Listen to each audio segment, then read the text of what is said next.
There are two types of physical quantities. One is scalar and the other is vector. The vector quantity has magnitude, direction, and unit. Magnitude is its numerical value, direction is in which direction it is pointing to, and unit. Let's say you're on a ship. You're actually sailing a huge ship. You're the captain of that ship.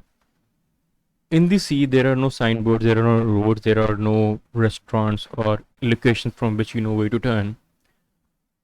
So you will take help of a vector quantity. Let's say this is your ship.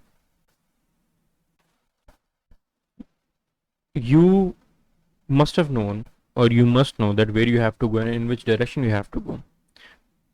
For example, you have to go in this direction for 500 kilometers, and this direction is 30 degrees above west. This is my west. So this is a vector quantity, which is called displacement.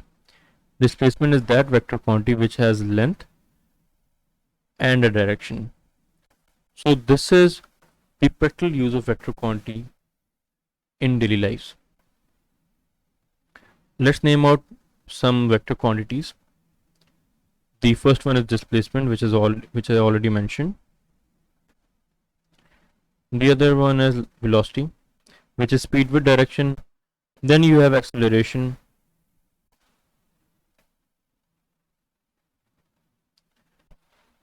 Then you have force,